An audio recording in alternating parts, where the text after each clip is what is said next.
Welcome to Real World Real Estate, where we will explore, examine, and explain the real process of buying or selling real estate. Here is your host, Stephen Clyde. Hey everybody, Stephen Clyde here, your host of Real World Real Estate, and we are back after the 4th of July break. We're excited to talk to you today. I was going to talk a little bit more about the buying process today, but after seeing a post from Suze Orman on her Facebook page, I wanted to debunk some myths that are out there in the marketplace. And I wanted to talk about the negative spin that the media puts on things so that they can get your eyes and get you to listen or read whatever they're putting out there. So they put a negative spin on things that are not even remotely close to based on fact. I've seen fiction that's actually more believable than some of these things that I see out there. But today I'm specifically going to pick on Suze Orman, and a little bit later I'm going to pick on Mark Cuban.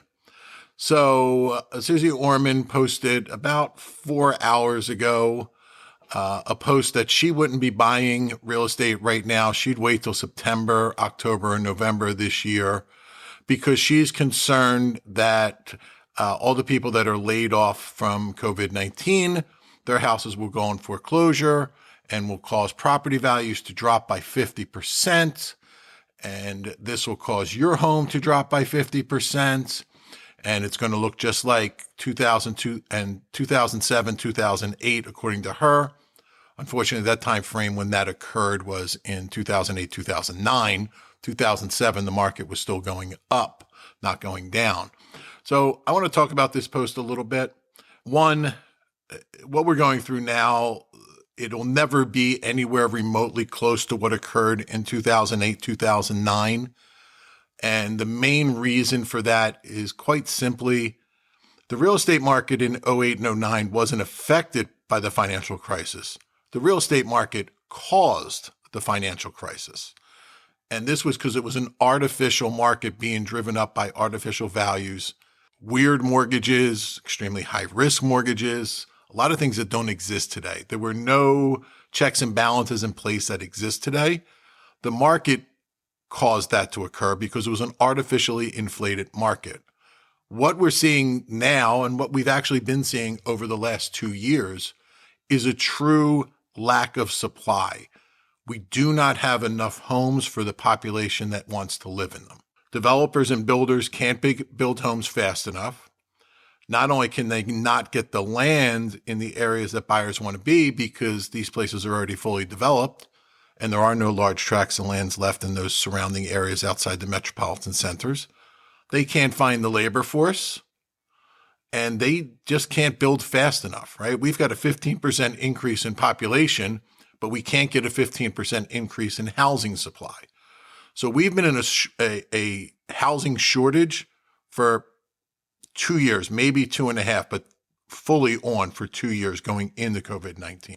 Now that we're in the COVID-19 since March, the inventory has gotten even worse since then, and we're down 64% in inventory.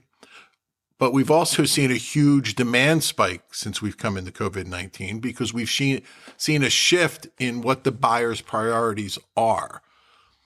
North Jersey is seeing it coming out of New York, and South Jersey is seeing it coming out of Philadelphia, where the city dwellers, after being quarantined in their apartments or condos or townhouses for 60 days with nowhere to go, no outside space, no space to homeschool or to work from home or to do a conference call, they're now migrating out of the cities and into the suburbs.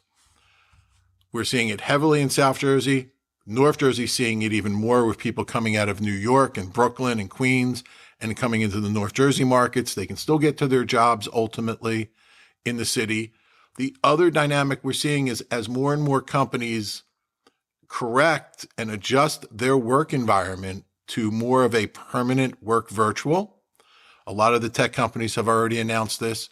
So now people don't need to live within an hour of their office because their home is going to be their office, depending on the company they work for. So now they have more areas to look in and explore for housing, and they're not limited. So it's a whole new dynamic. There are a lot of bidding wars out there and buyers and a lot of competition for homes, but We saw this prior to COVID-19. This isn't a COVID-19 phenomenon. This is the market as a whole. It's just a little bit more extreme right now, and it's going to neutralize itself back out a little bit. But when I say neutralize itself back out, it's going to go back to where it was pre-COVID-19, which we're still going to be in a seller's market. We're still going to have a lack of supply. And there's still going to be more buyers than there are homes. So that part's not going to change. I would definitely step in and buy now because interest rates have never been this low in our history. To give up a low interest rate now because you're banking and you're hoping that property values are going to stabilize or, as Suze Orman seems to think, drop 50% in the next 6 months is absurd, right? I mean, you can get an FHA mortgage right now, 3.5% down for 2.75%, depending on your credit score and your qualifications. And conventional mortgages are between 3.125%, 3.25% at the high end. So the mortgages are dirt cheap. Like I said, they're the lowest they've ever been. Properties are out there. You just need to be positioned to take advantage of them. The market is still strong. Now, where we're seeing divergence in the market, so here in South Jersey, we're not a national bellwether, but it's the one I have my finger on all the time. Our inventory is down 64%. And all of my peers that I talk to around the country, they're similar to that number in the 40 to 60 range as inventories are down. But what we're seeing is if you look at one of the hottest real estate markets in the country, which was San Francisco, they're going the other way. Their inventory is up 18%. Their rents are dropping 9 to 11% every single month. Well, that's because of this work from home new dynamic.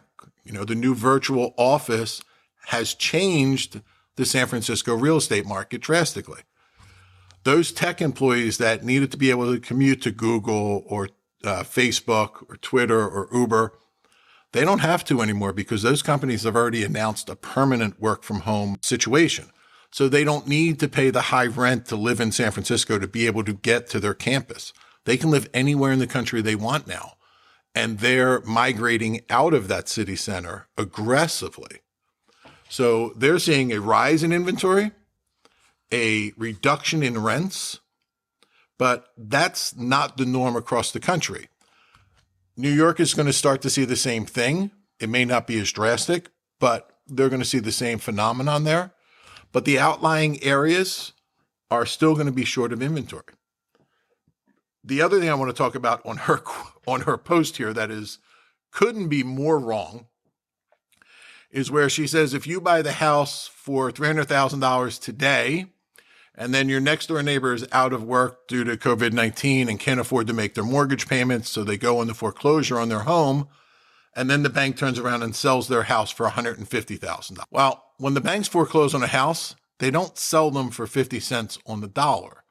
They mark those to the market.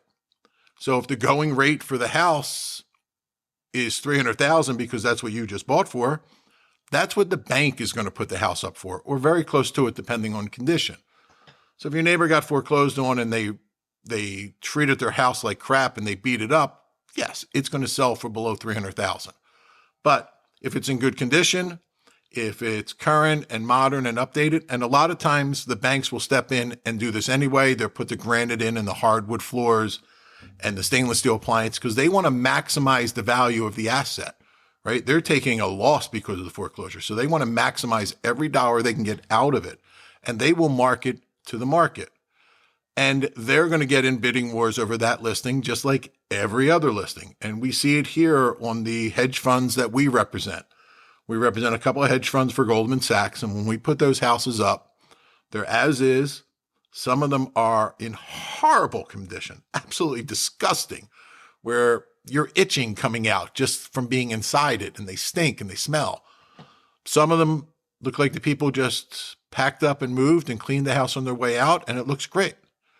But when we put those houses back on the market, the really disgusting ones, we completely have those rehabbed and install hardwood floors and paint them and put new heating and air conditioning in and new appliances, new kitchen cabinets, new baths, new floors, and make them look just as good as all the other homes for sale.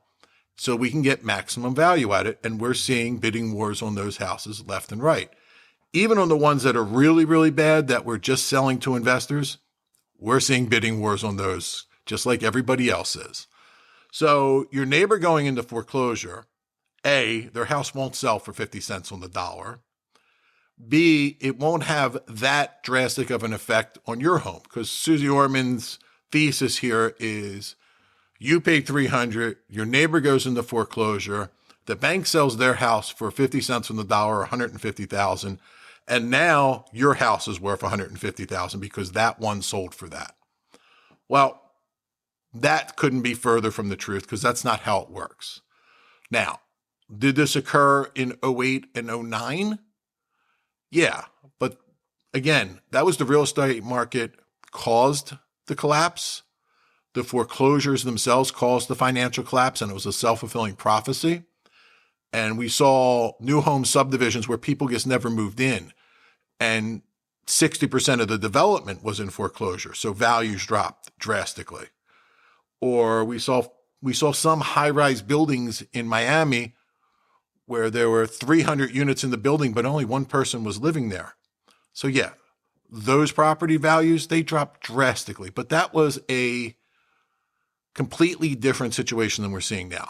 The real estate market was extremely strong. Our fundamentals were strong going into February, March, when all this started. They're still strong now. Mortgages are great. People are qualifying.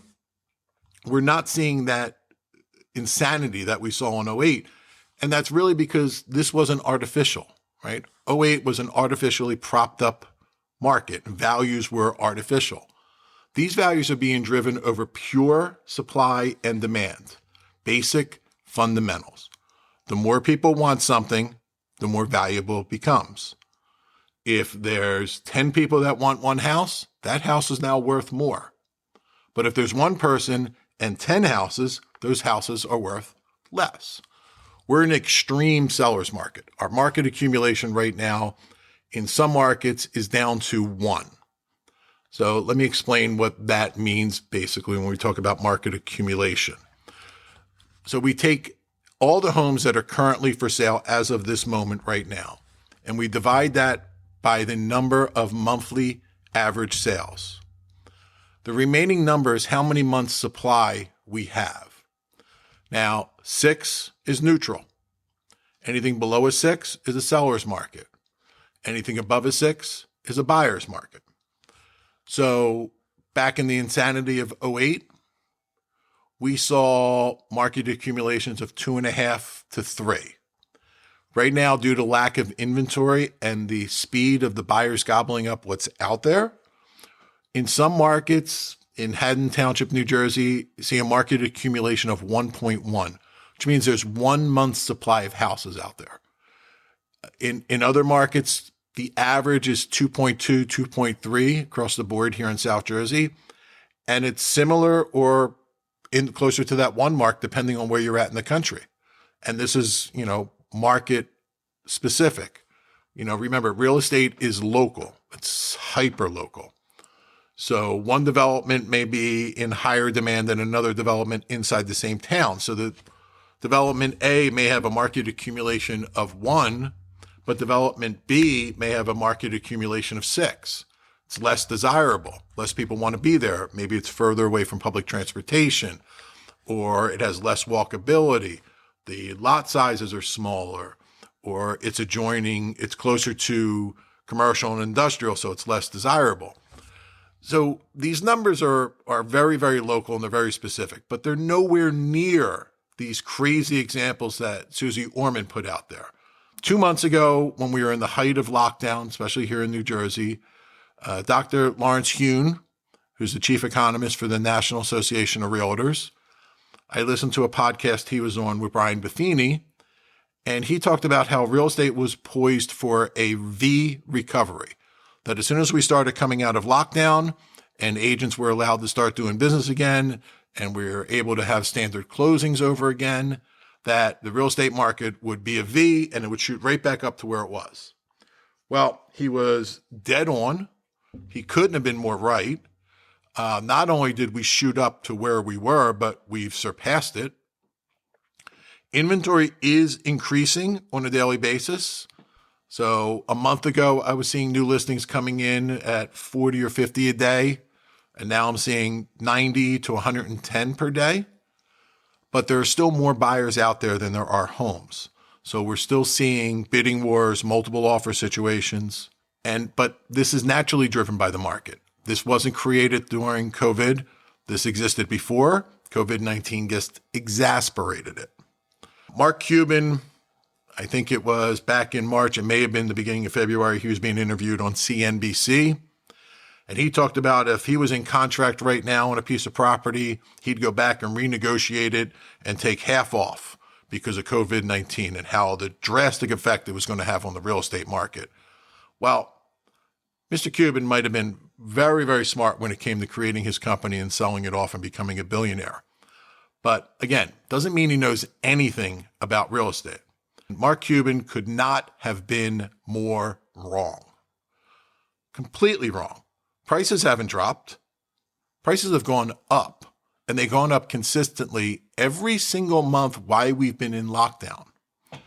Now, except for a handful of states, most states, the real estate market was considered essential, and we kept working. I know we did here in New Jersey. We actually had our best first of the year ever and our best second quarter ever while we were in the height of COVID-19 lockdown. Did we do things differently? Absolutely.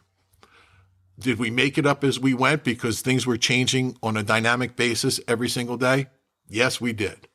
Was the way you did a settlement on April 1st completely different from the way you did a settlement on April 20th? 180 degrees couldn't have been more different. And the way we're doing settlements today are completely different than the way we did them in April and March and February. And none of them look like the way I did a settlement back in January. But we're still going to settlements every day. Our deals are still closing. Mortgages still being fully approved.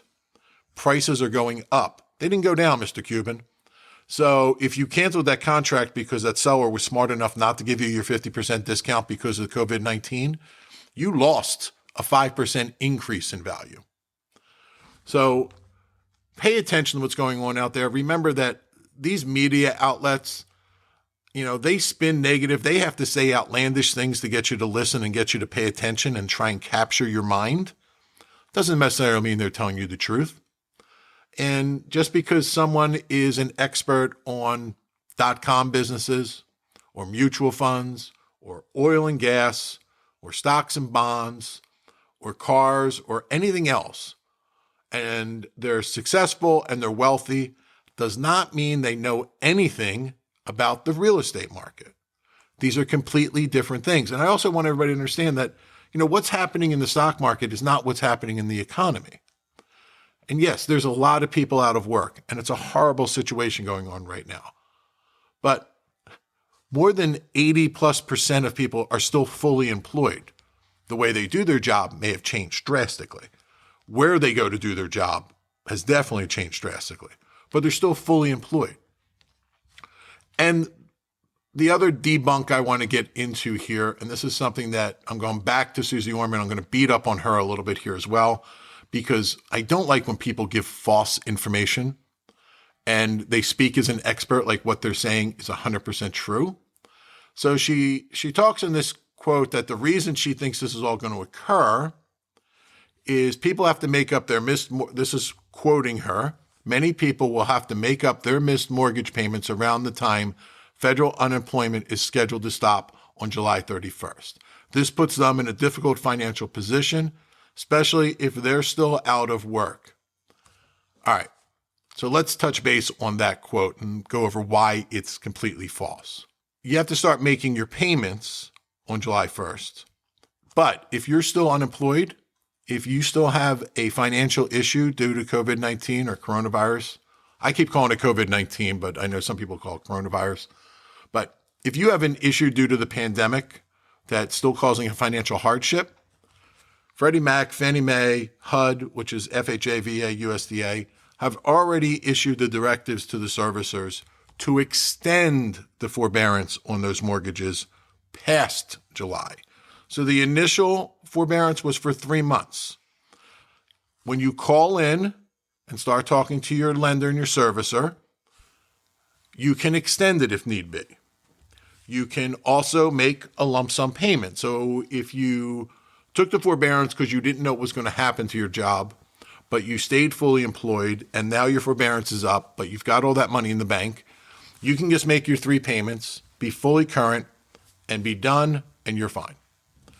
Or you can take those 3 payments, they will divide that amount over the course of 12 months and add it to your payment if you so choose. The option that a lot of people are taking, especially with Fannie Mae and Freddie Mac, is you take that amount that you didn't pay. So let's just say if you had a $2,000 a month mortgage, you had a forbearance for 3 months, so now you have $6,000 due to the servicer. When you talk to them, you can just add that to the end of your loan. Has no effect on your payment, has no effect on your credit report, and it just sits in a non-interest accruing account. So that $6,000, there's no interest growing on it. It just sits there. At any point in the future, A, you can pay it off. But B, you can just wait to either you pay off the mortgage and then make that final $6,000 in payments. If you sell your home, that amount will be paid off as part of your mortgage payoff. But it'll just sit there in a completely separate, segregated account. There's no interest accumulated on it, so it's going to be $6,000 today, and 5 years from now, it's still going to be $6,000 sitting in that account. If you make extra mortgage payments, which a lot of people do, I know I do. So if you mail in an extra $100, it's going against your principal as it would normally. It does not go to that $6,000. That $6,000 only gets paid off if you designate a payment against that $6,000.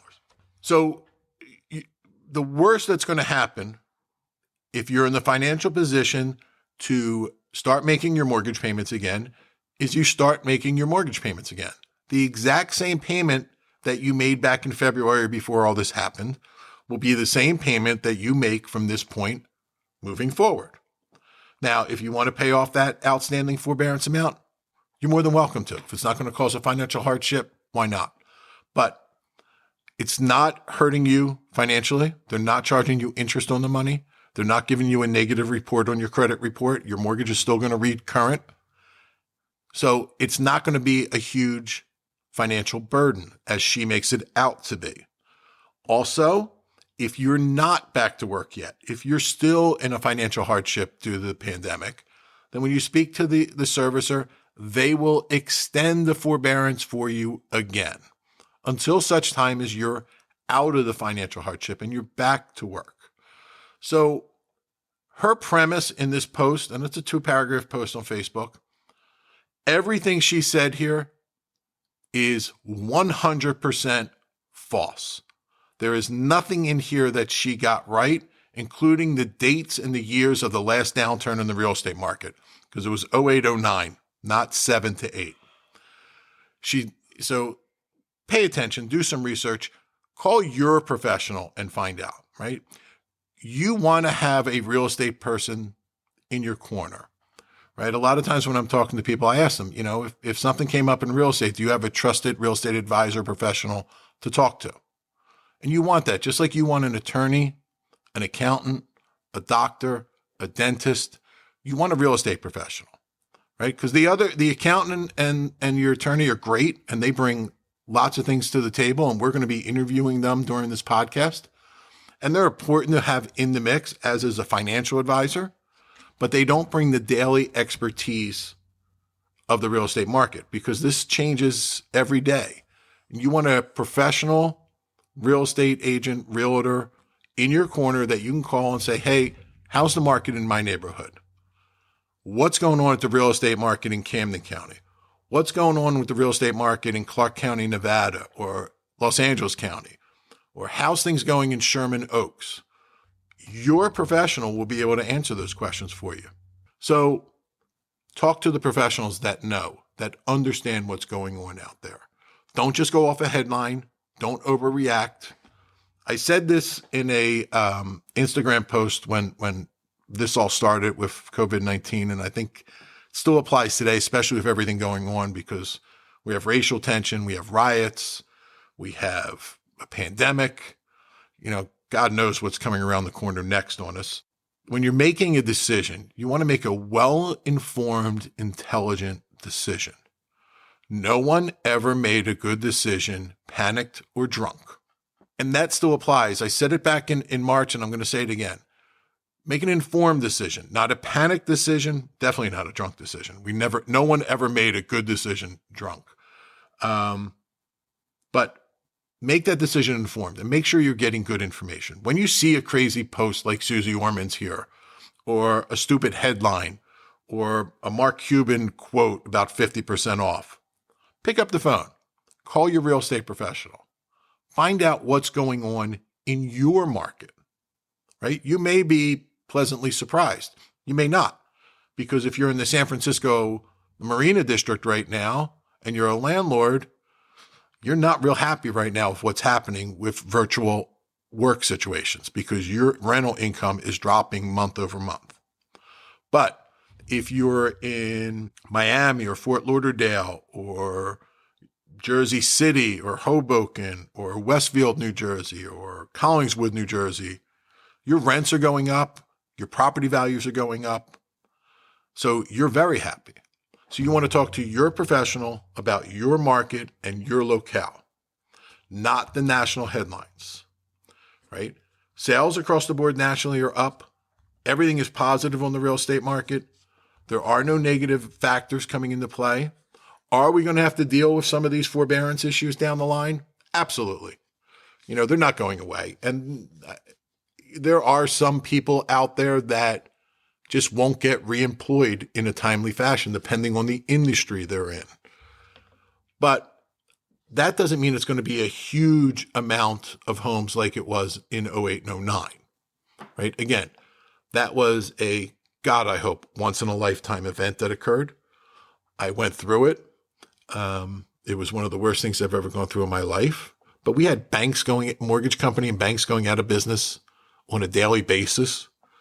We had, for people abandoning their homes and just walking away. And a lot of it was the adjustable rate mortgages and the artificial valuation of homes. But what we're seeing today is, yes, people are getting in bidding wars, but people are bidding what they're comfortable with bidding on a home. In some instances in a bidding war, in this market, and this may be different in different parts of the country, we call it highest and best. Well, the highest offer isn't always the best offer, and the best offer isn't always the highest offer. So, yes, we're seeing bidding wars. Yes, we're seeing a lack of supply, but with all of that going on, the values are still they're refrained. They're in the 4.5% to 5% range on a year-over-year increase. If you think about it and you say, wow, there's 64% less homes on the market than there were this time last year, and there's 15% more people out there buying, when you really sit down and crunch those numbers and run an algorithm on it, that price increase should be considerably more than 4.5% or 5%. It should be in the 10, 12, 15% range based off of those numbers. But buyers today aren't getting caught up in the euphoria of it, right? Because back in 08, it was euphoria. People were high. They were crazy with what was going on. And yes, people were going into it saying, yes, it's worth $380, but I'll pay $400 for it because in 2 months I'll be able to sell it for $420. That's not the mindset now. People aren't looking to flip and keep moving on and moving on. That's what made it artificial. It wasn't real. People today are actually looking for homes. They're looking for a place to live. They're looking for a place to raise a family. They're looking for a place to settle down. And they're looking for a place where they're going to be comfortable. God forbid this happens again and we have to do another lockdown, that they're going to have the home office they need. They're going to have the space to homeschool their children if need be. They're going to have space for family. They're going to have the outdoor space. People are looking for a home now, not an investment. And I think that's where a lot of these talking heads on TV or social media are missing the boat, right?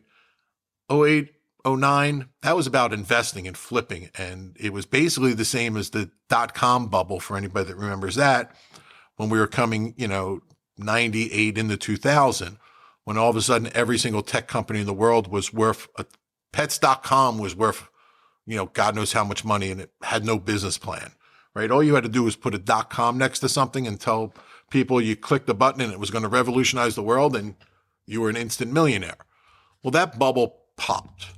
And the real estate bubble was no different. It was artificial and it was fake. This market is real, right? We have a lack of supply. We can't build enough houses and we can't build enough of them in the right areas. So we're going to be dealing with this for at least the next 5 years. And it may be a little bit longer. Maybe we see some slowdowns and dips here and there as the market adjusts and corrects itself, as it will do. But we're not going to see 50% hits. We might see stagnant prices for a little while as things settle in, hit a plateau, settle down a little bit, and then pick back up again. But over the next 5 years, you're going to see consistent growth. You're still going to see an inventory shortage. We're going to see a lot of buyers coming into the market. Again, that population growth isn't going away, and we can't make more land. That's the one thing we can't change, right? The land that we have on this circle and this ball of earth that we live on, that's it. There is no more. We can't add to it. I can't create another 100 acres outside of Philadelphia within a 20-minute drive radius to put up another major subdivision. Definitely cannot do it outside of Manhattan, no matter where we go, because that area is so densely populated. Be lucky to find a 50 by 100 foot lot to put another house on, let alone a major subdivision. So that land that is still there is much further out from the city centers and the metropolitan centers. So that it becomes less desirable space. Now, ultimately, what I think will happen is buyers will adjust what they're looking for, and they will start to move out there because it's going to be the only option, or it's going to be, I can live 20 minutes from Center City, Philadelphia, and this 2,000 square foot home is going to cost me $350,000, and I'm going to be on a small piece of ground. Or I can live 50 minutes to an hour away, and I get twice as much home, 3 times as much land for the same money. Now, that's going to be a balancing act between buyers. I think we're coming close to that tipping point. I think during the last run up, the insanity days of those early 2000s, and again, I lived through them, we saw buyers moving into what we refer to as McMansions, right? The bigger, the better. We saw buyers moving into what we refer to as McMansions. The bigger the house, the better.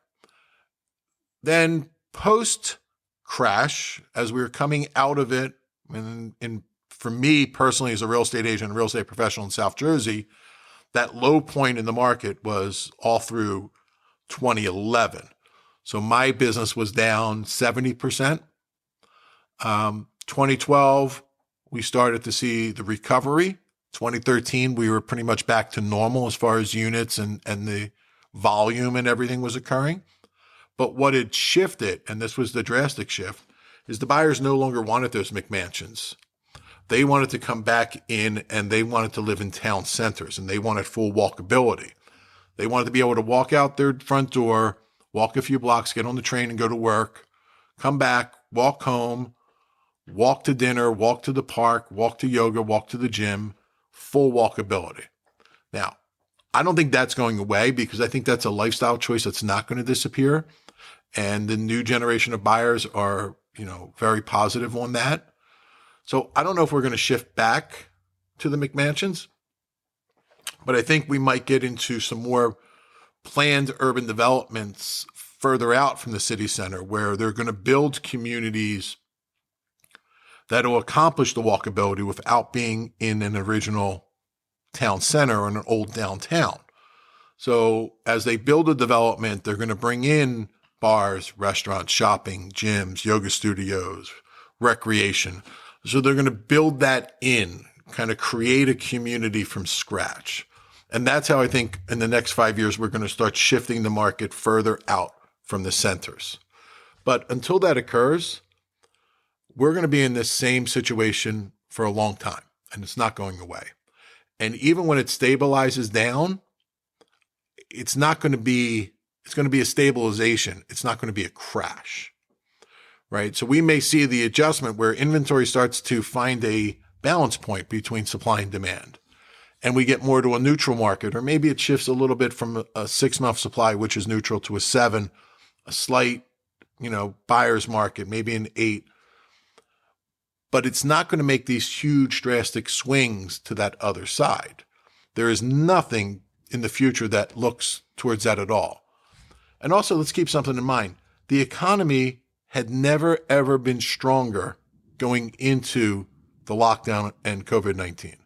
We had the lowest unemployment rate in history. Stock market's already recovered, which is mind-boggling to me. If you remember back to March, when the market crashed, the naysayers, this was never coming back. We weren't going to recover. And if you look us up on Instagram, you'll see where I gave the point that in post 9/11, 3 months later, the market fully recovered itself. 2008, 18 months later, market was fully recovered. And now we're seeing it now that the market's recovered, right? If you sold out of everything when the market crashed back in March, you took huge losses. But if you sat back and just watched and let it play itself out, you're right back to where you were basically right now. Some of my holdings are actually worth more today than they were before COVID-19 came around. So NASDAQ's at an all-time high. S&P is recovering. The Dow is recovering. All the major stocks are recovering out there. Are there some industries that are still going to feel the pain? Sure. The cruise industry and airlines and hotels, they got a little longer term recovery on their plate, right? They've got other things to deal with. But looking at the stock market is similar to looking at the real estate market. Yes. So will there be areas that are going to feel pain while the rest of the country is moving forward? Sure.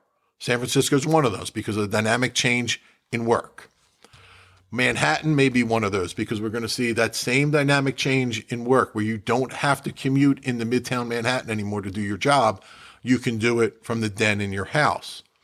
But I also think as companies make that shift, we're also going to see a change in the commercial real estate market as well. So there will be some negatives, but they're going to be localized and they're going to be market specific. They are not going to be across the board.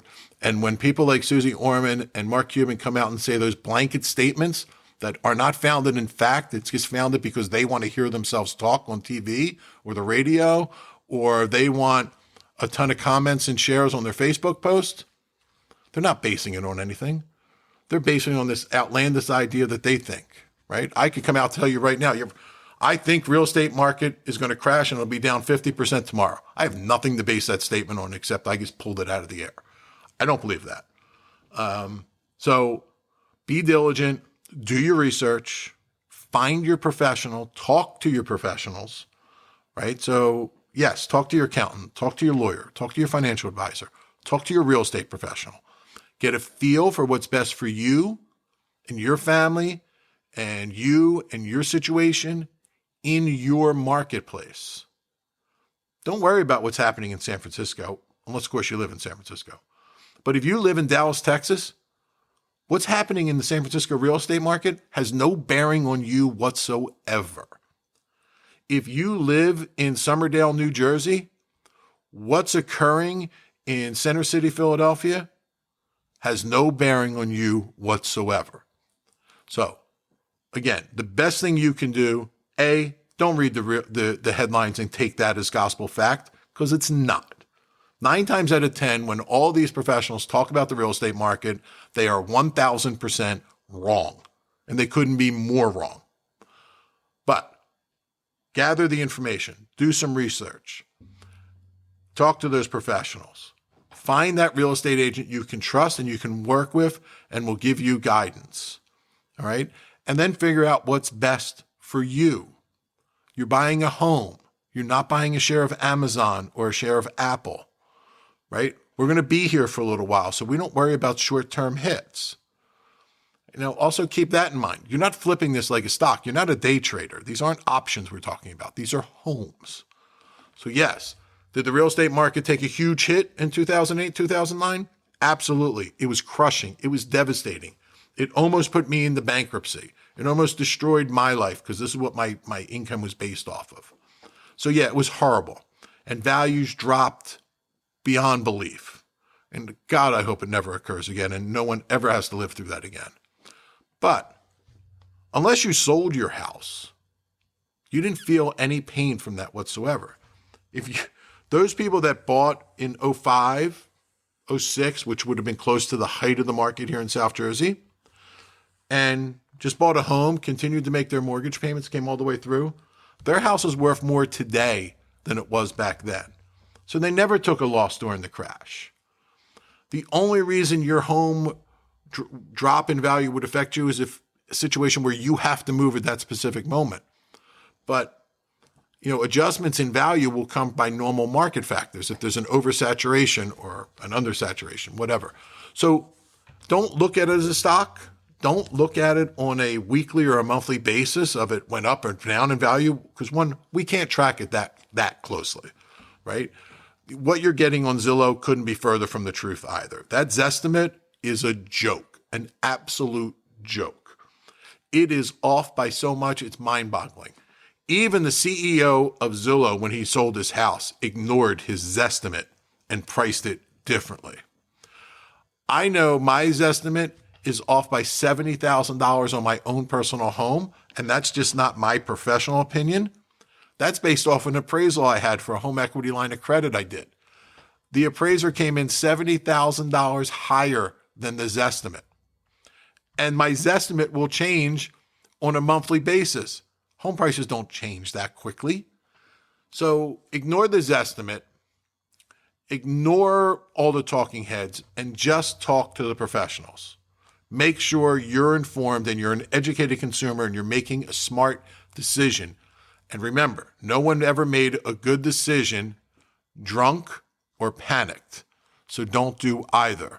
And thanks for giving me your ear and welcome me into your car or your iPhone or your Galaxy to listen to me. Next week, we're excited. We'll be bringing you some additional information, some tales from the field, some of the crazy things we see out there. We'll also be in the process right now of setting up interviews with some great professionals.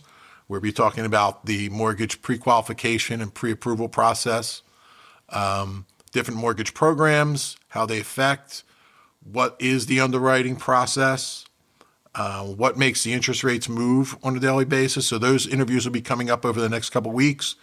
We'll be sitting down with a local real estate attorney talking about the legal aspects of buying and selling real estate. And Thursday, we'll be giving you a market update. So we're back. We're back from the holiday.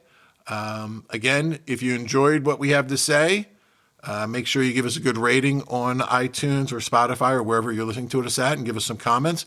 And share it with your friends and family and those people you care about if they need some guidance in the real estate market. Otherwise, if you have any questions or comments, you can reach us on our Instagram at Team Clyde Realtors. So that's at Team, TEAM, CLYDE Realtors, and the same address on Facebook. Just leave us a comment, send us a direct message, and we'll get right back to you. Otherwise, enjoy the summer, and I'll talk to everybody next week.